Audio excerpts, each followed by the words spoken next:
তার শরীরের উপরে অপারেশন করা সম্ভব নয়। এবং 2 নম্বর পয়েন্ট হচ্ছে, যে কোনো মানুষকে অপারেশন করতে গেলে তার বডির ভিতরে কোনো কিছু পরিবর্তন আনতে গেলে সেটা ওই পার্টসকে, শরীরের ওই অংশকে শরীরের ভেতরে রেখেই যা করার তা করতে হবে। শরীর থেকে বের করে নিয়ে আরেকটা ফিটিং দেওয়ার সুযোগ নাই।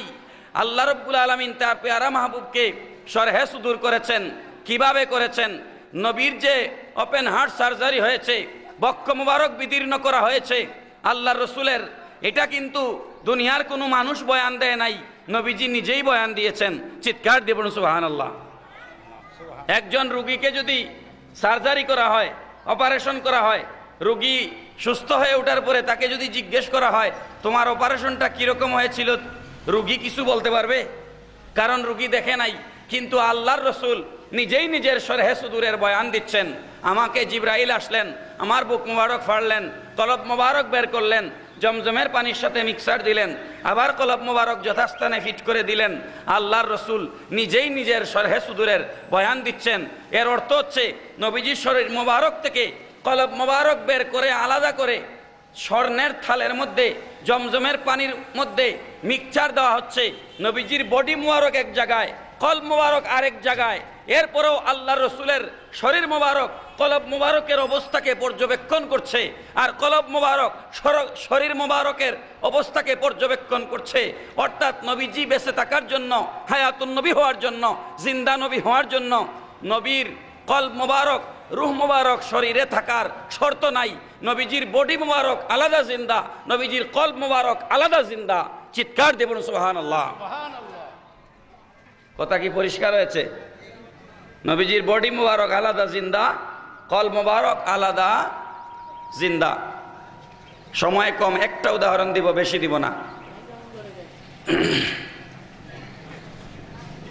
বাইতুল মুকাদ্দাসে সমস্ত নবীগণ স্ব মাজার শরীফ থেকে উঠে এসে, আকাশ থেকে নেমে এসে আমার আপনার রসুলের পিছনে ইক্তাদাইতু বিহাজাল ইমাম বলে 2 রাকাত নামাজ আদায় করছে।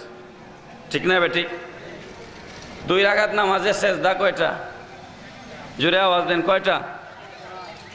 সেজদা দিতে গেলে কি করতে হয়? সেজদা দিতে গেলে শরীরের ফিকার মাসলা, এটা হচ্ছে ফিকার মাসলা। সেজদা দিতে গেলে শরীরের 8টা অঙ্গ একসাথে জমিনে লাগাইতে হয়। সুবহানাল্লাহ পড়ে। কয়টা অঙ্গ? 1 নাম্বার দেখেন কপাল, 1 নাম্বার কি? 2 নাম্বার নাক, তারপরে 2 হাতের তালু, কয়টা হইল? 4টা। তারপরে 2 হাঁটু, কয়টা হইল? 6টা। তারপরে 2 পায়ের পাতা আঙ্গুল, কয়টা হয়েছে? 8টা হয়েছে। এই 8 অঙ্গ একসাথে লাগায়া অজু অবস্থায় আল্লাহ দরবারে নত হয়ে যাওয়াকে সেজদা বলা হয়। ঠিক না বেঠিক? এখন আমি আপনাদের কাছে জানতে চাই, আদম আলাইহিস সালাম থেকে ঈসা আলাইহিস সালাম পর্যন্ত সমস্ত নবীরা স্ব মাজার শরীফ থেকে এবং আকাশে যারা আছেন তারা আকাশ থেকে নেমে বাইতুল মুকাদ্দাসে আমার আপনার রসুলের পিছনে 2 রাকাত নামাজ পড়ছে কি না? তারা মাজার শরীফ থেকে উঠে আসছে না দুনিয়ার হালতে ছিল?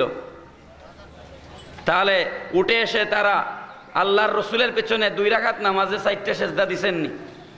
সেজদা দিতে গেলে শরীরে 8টা অঙ্গ জমিনে লাগাইছেননি? যদি লাগিয়ে থাকে এখন আপনারা বলেন তো, কোনো মরা মানুষের পক্ষে কপাল, নাক, 2 হাতের তালু, 2 হাঁটু, 2 পা, কোনো মরা মানুষের পক্ষে জমিনে লাগিয়ে সেজদা দেওয়া সম্ভব? কথা বলেন, সম্ভব? তাহলে বোঝা যাচ্ছে শুধু আমার আপনার নবী নয়, আদম আলাইহিস সালাম থেকে ঈসা রুহুল্লাহ পর্যন্ত সমস্ত নবীগণ সশরীরে স্ব মাজার শরীফে জিন্দা। নারায়ে তাকবীর, আল্লাহু আকবার, নারায়ে রিসালাত, ইয়া রাসূলুল্লাহ, নারায়ে তাকবীর, আল্লাহু আকবার, মাওলানা ইমদাদ। সমস্ত নবীগণ জিন্দা। আকীদা কি আমাদের ঠিক আছে ইনশাআল্লাহ? আমরা কারা কারা আল্লাহ রসুলকে হায়াতুন নবী, জিন্দা নবী মানি? একটু হাত তুলেন তো। মারহাবা। এবার আমি তাকবীর দিব, হাত নামাবেন না কেউ। জোরে জোরে আমার সাথে সবাই একটা তাকবীর দেন। নারায়ে তাকবীর, নারায়ে তাকবীর, নারায়ে রিসালাত, নারায়ে রিসালাত। আহলে সুন্নাত ওয়াল জামাত, আহলে সুন্নাত ওয়াল জামাত, বরকতিয়া খানকা শরীফ, বরকতিয়া খানকা শরীফ হাত নামা। এই যে আপনারা হাত তুলছেন, এতে অসুবিধা হয়েছে? আল্লাহর কুদরতি নিজামে ভিডিও হয়েছে, হাসরের মাঠে এটা সাক্ষী দিবে। আপনি বলবেন, যখন আমল খুঁজে পাওয়া যাবে না, আপনি বলবেন আল্লাহ দেখো তোমার ভিডিও খুলে, আমি তো বরকতিয়া খানকা শরীফে দরসুল কোরআন মাহফিলে গিয়ে সুন্নি উলামায়ে কেরামের জবানে ইশকে নবী মুস্তাফার উপরে বয়ান শুনেছিলাম, আর হাত তুলে তুলে তুমি আল্লাহর ওয়াহদানিয়ত আর তোমার রসুলের রিসালতের পক্ষে স্লোগান দিয়েছিলাম। আল্লাহ বলবে, ও ফেরেশতা, আমার এই বান্দাকে মাফ করে দিলাম, জান্নাতে পৌঁছে দাও। হাত তুললে অসুবিধা আছে? অসুবিধা নেই বাবারা আমার। তাহলে 2 নাম্বার কারণ নবীজির শরহে সুদূর করার দ্বিতীয় কারণ হচ্ছে নবীজি হায়াতুন নবী, এটা প্রমাণ দেওয়া। 3 নাম্বার কারণ হচ্ছে আল্লাহর রসুল সারা পৃথিবী রওজা শরীফে বসে আল্লাহর রসুল সারা পৃথিবীকে দেখেন। সুবহানাল্লাহ পড়েন না? আকীদা আছে, আমাদের আকীদা আছে আল্লাহর রসুল রওজা শরীফে বসে সারা পৃথিবী দেখেন। আমরা যে এখানে বসেছি এটাও নবীজি দেখেন, ঠিক না বেঠিক? এটা তো আমি এর আগেও কোনো এক জায়গায় বলেছি। এই যে মোবাইলের মধ্যে আপনি ভিডিও কল দিলেন, ভিডিও কল করা যায় না মোবাইল দিয়ে? এখান থেকে আপনার ছেলে ঢাকায় আছে, এখান থেকে আপনার ছেলে আমেরিকা আছে, লন্ডনে আছে, অস্ট্রেলিয়া আছে, কানাডা আছে, মোবাইলে কল দিয়েছেন, সে আমেরিকায় বসে আপনাকে দেখে আর আপনি রংপুরে বসে তাকে দেখেন, ঠিক না বেঠিক? এটা যদি মোবাইলের মাধ্যমে সম্ভব হয়, আল্লাহ রাব্বুল আলামিন তার হাবিবকে রওজা শরীফে বসায়া সমস্ত দুনিয়ার নবীর গোলামদেরকে দেখার ক্ষমতা আল্লাহর নবীকে আল্লাহ দিতে পারেন কি পারেন না? এটার প্রমাণ হয়েছে মেরাজের রাত্রে নবীজির শরহে সুদূরের সময়। এটা ফতহুল বারি 13 নম্বর খণ্ড 410 পৃষ্ঠায় আছে এই ইবারত। জমজমের পানির দ্বারা জিবরাইল আলাইহিস সালাম নবীজির কল মোবারককে যখন মিক্সচার দিচ্ছেন, তখন জিবরাইল আলাইহিস সালাম বলছেন, কলবুন সাদীদুন, এটা এমন এক কলব মোবারক যে কলবের মধ্যে কোনো পাপ নাই, কোনো নেফাকি নাই, কোনো ত্রুটি নাই। চিৎকার দেবেন সুবহানাল্লাহ। ফিহি আইনানি তাবসুরানে উজনানি তাসমাআনে, এই কলবের মধ্যে আল্লাহ রাব্বুল আলামিন 2টা চক্ষু ফিট করে দিয়েছেন। যেই 2 চোখ দিয়া আল্লাহ রাব্বুল আলামিনের নবী সমস্ত জগৎকে দেখেন। আর এই কলব মোবারকের মধ্যে আল্লাহ রাব্বুল আলামিন 2টা কান মোবারক ফিট করে দিয়েছেন, যে 2 কান মোবারক দ্বারা আল্লাহর রসুল সারা পৃথিবীর গোলামদের আওয়াজ রওজা শরীফে বসে, দুরুদ ও সালামের আওয়াজ আল্লাহর নবী রওজা শরীফে বসে শুনেন। ঠিক কিনা? এটা বোঝানোর জন্য আল্লাহর রসুল যে ইলমে গায়েব জানেন, আল্লাহ রসুল যে হাজির ও নাজির হইতে পারেন, এটা বোঝানোর জন্য আল্লাহ শরহে সুদূর করেছেন। 3 নাম্বার কারণ হচ্ছে নবীজির শরহে সুদূরের 4 নাম্বার কারণ হচ্ছে নবীজি নূরে মুস্তাফা। আল্লাহ নবী মাটির তৈরি নন। যারা নবীকে মাটির তৈরি বলবে সাথে সাথে ঈমান চলে যাবে, সাথে সাথে সে কাফের হয়ে যাবে, ঠিক না বেঠিক? কেউ যদি বলে নবী আমাদের মতো রক্ত মাংসে গড়া মাটির মানুষ, তার 60 বছরের 70 বছরের জিন্দেগির সমস্ত ইবাদত সাথে সাথে বরবাদ হয়ে গেল, সে কাফের বত্তর বেঈমান হয়ে গেল, ঠিক না বেঠিক? কেন? সরাসরি কাতঈ দলিল কোরআন শরীফে আল্লাহ বলেছেন, কাদ জাআকুম মিনাল্লাহি নূর। আমি এমদাদ এসেছি সিলেট থেকে, ঠিক না বেঠিক? আমি যদি বলি আপনাদের রংপুরের এই জিনিসটা খুব ভালো, তার মানে আপনাদের রংপুর বলার কারণে বোঝা যাচ্ছে আমি রংপুরের না, ঠিক না বেটি? আমি যদি বলতাম আমার রংপুর, তাইলে বোঝা যেত আমার বাড়ি রংপুর।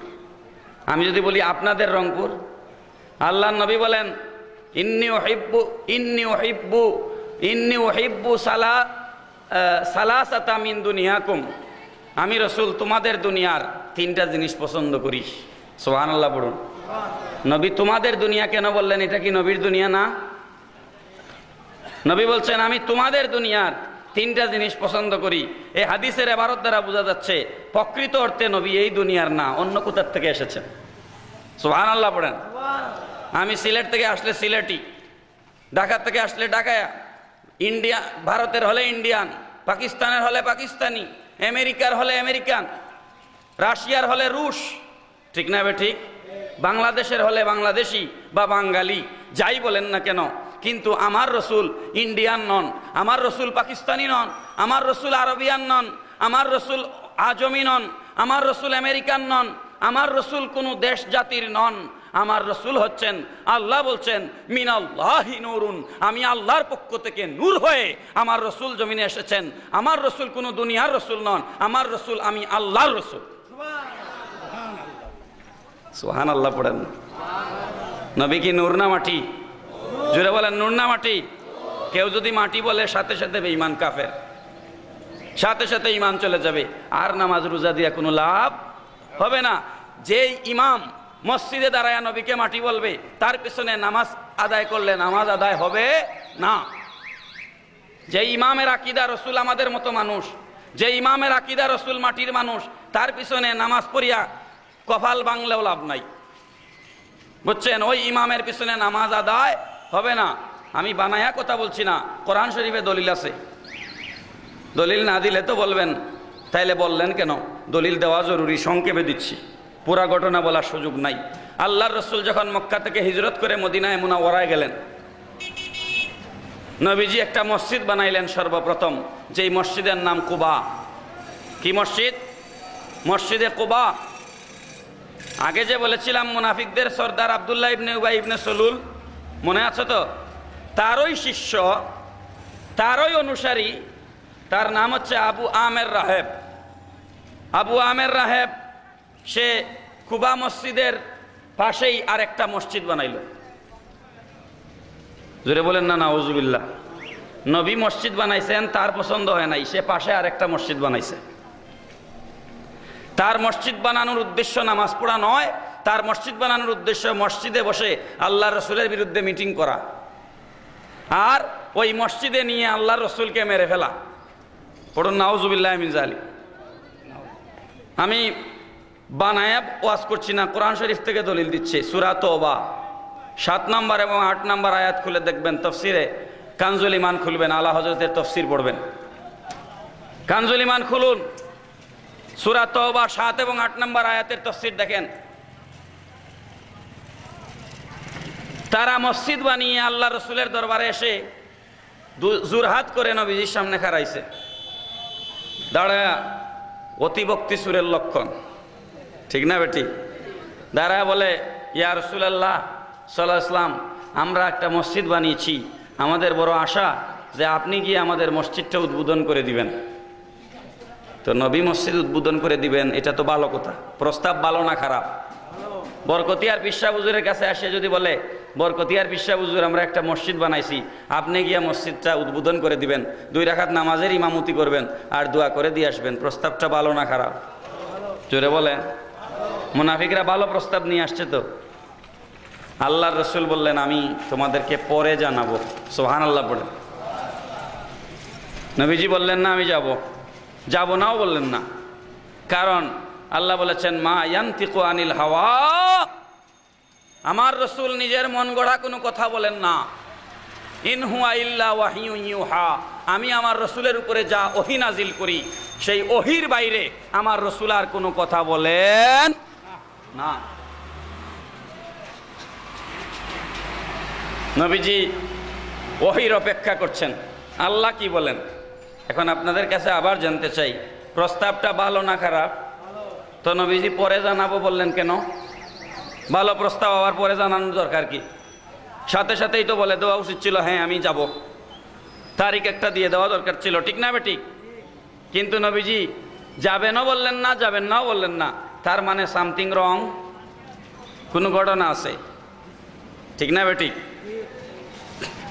আল্লাহ রাব্বুল আলামিন কোরআন শরীফে আয়াত নাজিল করে দিলেন, ও জিবরাইল যাও আমার বন্ধুকে জানিয়ে দাও, ওয়াল্লাযীনা ইত্তাখিযু মাসজিদান দিরারাম ওয়া কুফরা, ইয়া রাসূলুল্লাহ সাল্লাল্লাহু আলাইহি ওয়াসাল্লাম, ওই সমস্ত মুনাফিকেরা আবু আমের রাহেবের নেতৃত্বে আপনার কাছে যেই মসজিদ উদ্বোধনের জন্য এসেছে, আমি আল্লাহ বলছি ওয়াল্লাযীনা ইত্তাখিযু মাসজিদান দিরারাম ওয়া কুফরা, ইয়া রাসূলুল্লাহ সাল্লাল্লাহু আলাইহি ওয়াসাল্লাম, ওরা এই মসজিদ ইসলামের বাণী প্রচার করার জন্য এই মসজিদেরা বানায় নাই, নামাজ প্রতিষ্ঠার জন্য এরা এই মসজিদ বানায় নাই।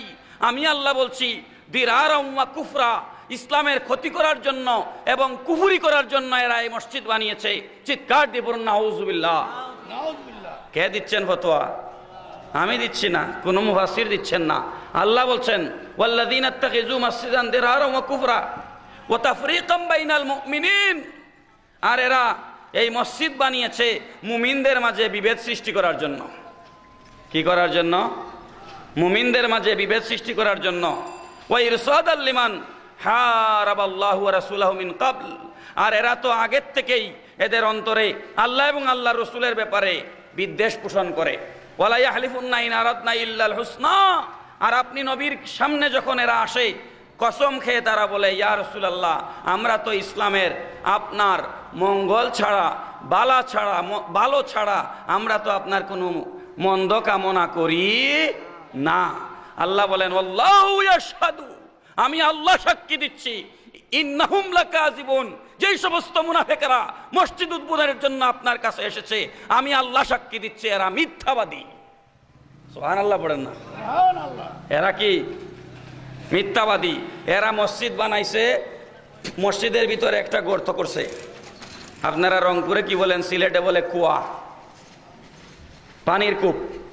একটা গর্ত করেছে, সেটার উপরে সাটাই দিছে, দিয়ে তারা এসেছে নবীকে নিবে মসজিদ উদ্বোধনের জন্য, নিয়ে গর্তে ফেলে আল্লাহ রসুলকে মেরে ফেলবে।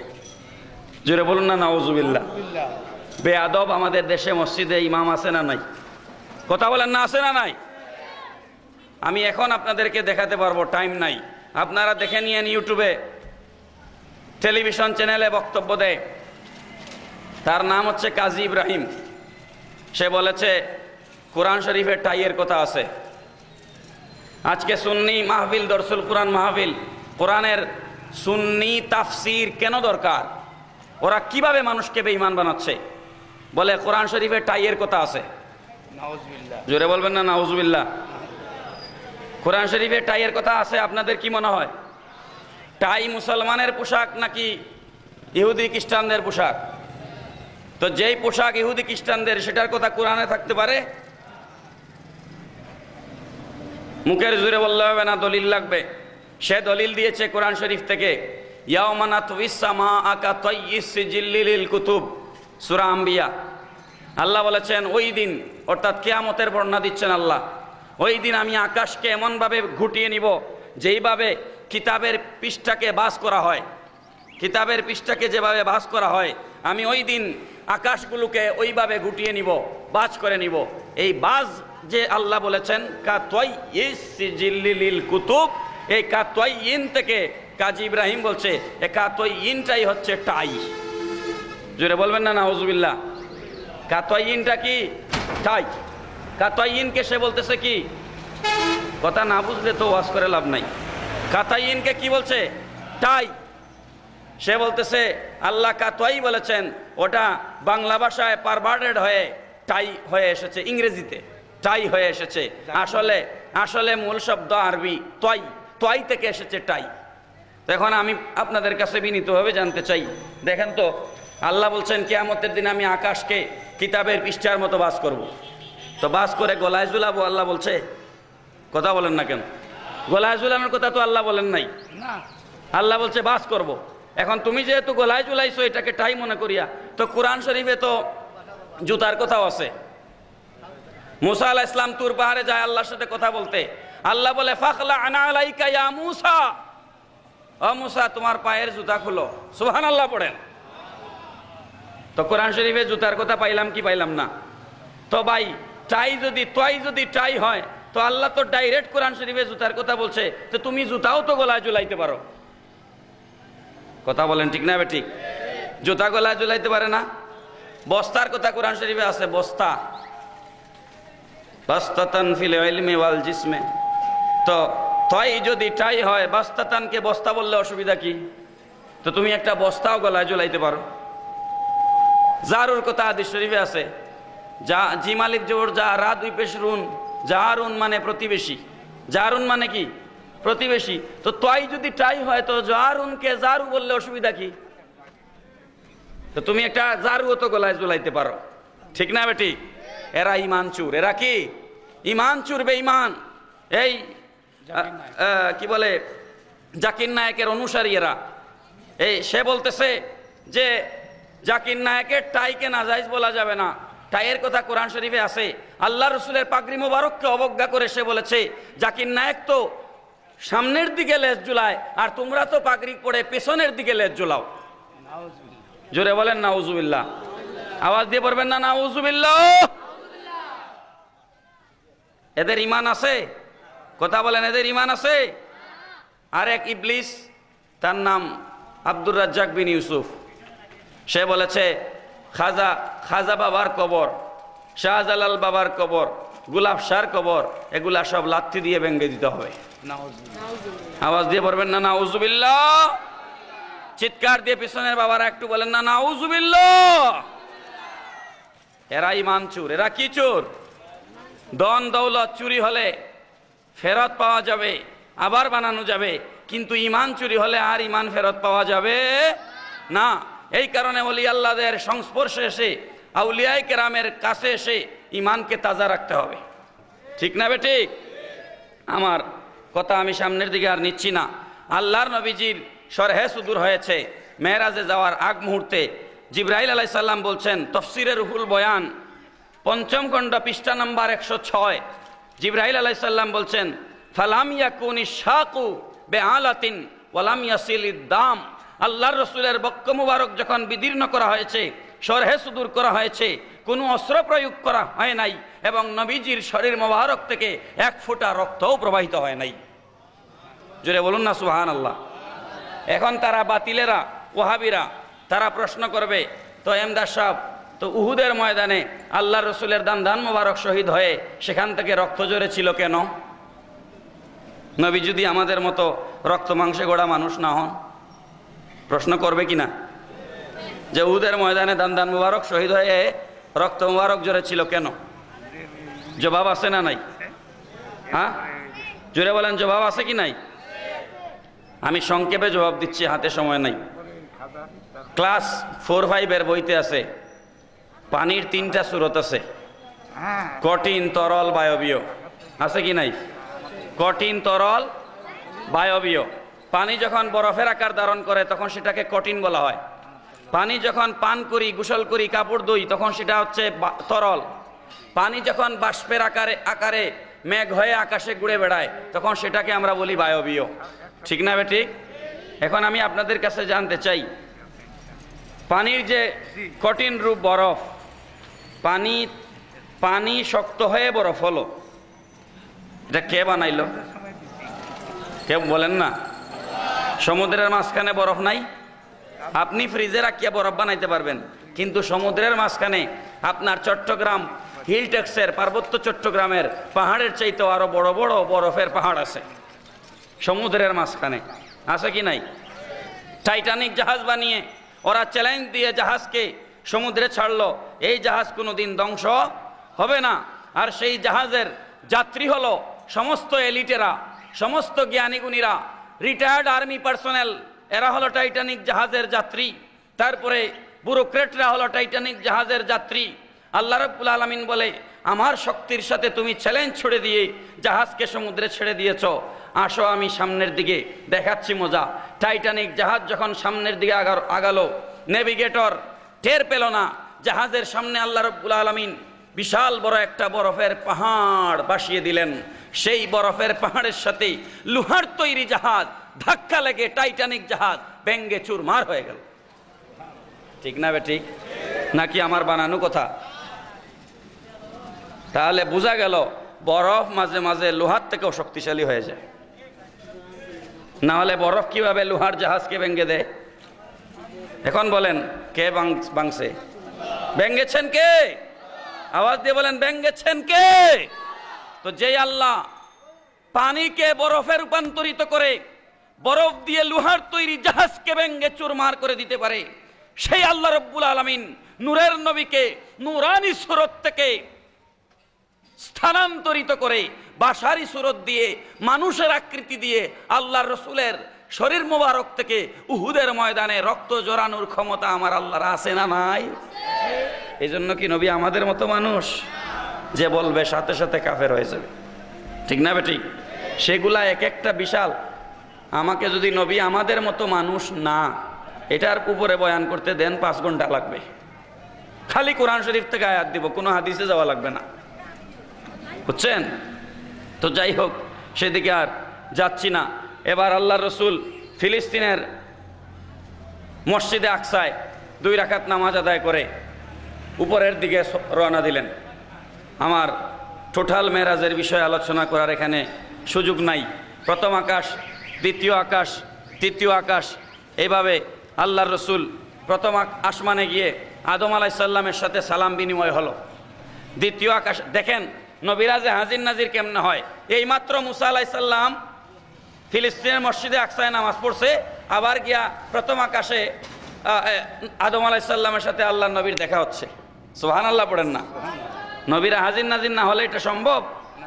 আদম আলাইহিস সালাম প্রথম আকাশে, দ্বিতীয় আকাশে হযরতে ইয়াহইয়া আলাইহিস সালাম আর ঈসা আলাইহিস সালামের সাথে আল্লাহ নবীর সালাম বিনিময়, তৃতীয় আকাশে হযরতে ইউসুফ আলাইহিস সালাম, চতুর্থ আকাশে ইদ্রিস আলাইহিস সালাম, পঞ্চম আকাশে হারুন আলাইহিস সালাম, ষষ্ঠ আকাশে মূসা আলাইহিস সালাম, সপ্তম আকাশে ইব্রাহিম আলাইহিস সালাম।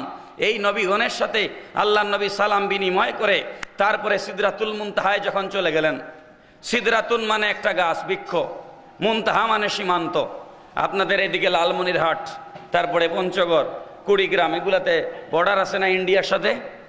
এই বর্ডারকে আরবিতে বলা হয় মুনতাহা, ইন্তেহা, শেষ, সীমান্ত। সিদরাতুন বৃক্ষ, মুনতাহা মানে সীমান্ত, সীমান্তের বৃক্ষ। সেই জায়গায় আল্লাহর নবী জিবরাইল আলাইহিস সালামকে গিয়ে উপনীত হলেন সাথে করে নিয়ে। ওই জায়গাকে সিদরাতুল মুনতাহা এই কারণে বলা হয় কারণ এখান থেকে ফেরেশতারা আল্লাহ রাব্বুল আলামিনের বাণীগুলো নিয়ে জমিনে আসেন। সুবহানাল্লাহ পড়ুন।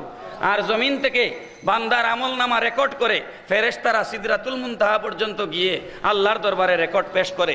এর উপরে আর ফেরেশতারা যেতে পারে না। এই কারণে এই জায়গাকে বলা হয় সিদরাতুল মুনতাহা। সিদরাতুল মুনতাহায় যখন আল্লাহর রসুল গিয়ে পৌঁছাইলেন, জিবরাইল আলাইহিস সালাতু ওয়াস সালাম আল্লাহর রসুলকে বললেন, ইয়া রাসূলুল্লাহ সাল্লাম লাউদা নাউতু মিনহা আনমেলাতান লাউ হরিকতু ওয়া ফি রিওয়ায়াতিন শাআরাতান।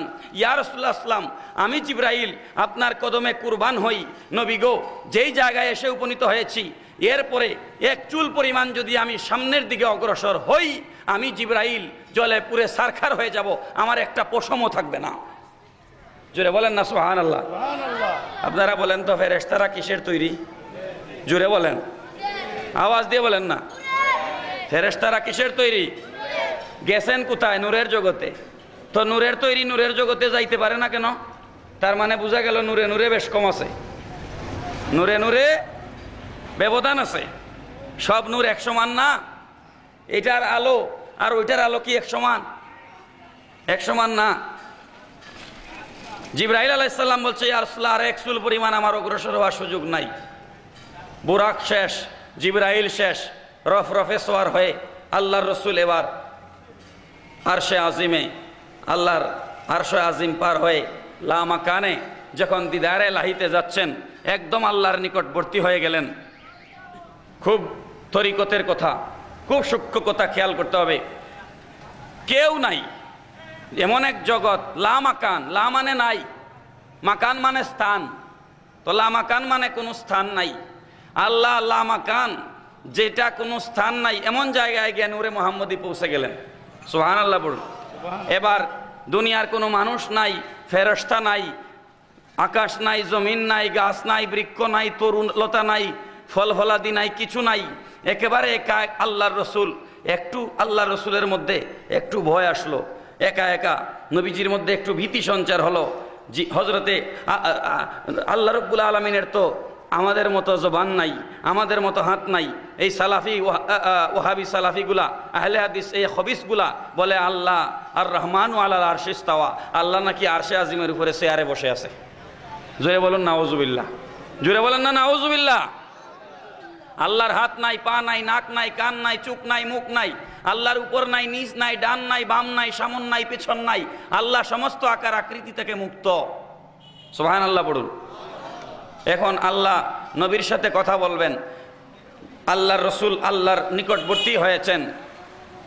আপনি কোথাও যদি একেবারে একাকী হন, আর সেই জায়গায় যদি আপনার পরিচিত একজন মানুষের কণ্ঠের আওয়াজ শুনতে পান, তাহলে আপনার ভালো লাগবে না খারাপ লাগবে? খুবই ভালো লাগবে। আল্লাহ রাব্বুল আলামিন একেবারে নির্জনে যখন আল্লাহর হাবিবকে নিয়ে গেলেন। তখন নবীজির শৈশবের বন্ধু, কৈশোরের বন্ধু, যৌবনের বন্ধু, বার্ধক্যের বন্ধু, সারা জীবনের বন্ধু সিদ্দিক আকবর রাদিয়াল্লাহু তাআলা আনহু, যিনি নবীজির ছোটবেলার থেকে নবীজির বন্ধু, সেই আবু বকর সিদ্দিক রাদিয়াল্লাহু তাআলা আনহুর কণ্ঠ দিয়া আল্লাহ রাব্বুল আলামিন নবীজিকে শুনাইলেন, কিফ ইয়া মুহাম্মদ সাল্লাল্লাহু আলাইহি ওয়াসাল্লাম ফাইন্না রাব্বাকা ইউসাল্লি, ও মুহাম্মদ সাল্লাল্লাহু আলাইহি ওয়াসাল্লাম আপনি একটু দাঁড়ান, আপনার প্রভু আপনার উপরে নামাজ আদায় করছেন। জোরে বলেন না সুবহানাল্লাহ। সুবহানাল্লাহ। কার কণ্ঠ দিয়া? আবু বকর সিদ্দিক রাদিয়াল্লাহু তাআলা কণ্ঠ দিয়ে আল্লাহ শোনাইলেন। আল্লাহর নামাজ আদায় মানে কি? আল্লাহ তো নামাজ পড়েন না, আল্লাহ নামাজ আদায় পড়ছেন, এর অর্থ হচ্ছে আপনার উপরে আল্লাহ দুরূদ শরীফ পড়তেছেন। সুবহানাল্লাহ পড়েন না? কিফ ইয়া মুহাম্মদ সাল্লাল্লাহু আলাইহি ওয়াসাল্লাম ফাইন্না রাব্বাকা ইউসাল্লি, ও মুহাম্মদ সাল্লাল্লাহু আলাইহি ওয়াসাল্লাম আপনি একটু দাঁড়ান, আপনার প্রভু আপনার সালাতে মশগুল। সুবহানাল্লাহ। নবীজি খুশি হয়ে গেলেন। আল্লাহ রাব্বুল আলামিন এবার মহব্বতের সুরে ডাক দিচ্ছেন কোরআনের আয়াত, সারাটা বলার সুযোগ নাই। আল্লাহ বলছেন সুম্মা দানা ফাতাদাল্লা ফাকানা কাবা কাউসাইনি আও আদনা। তীরকে ধনুক থেকে যেভাবে তীরের সাথে একটা সুতা যদি বাঁধা না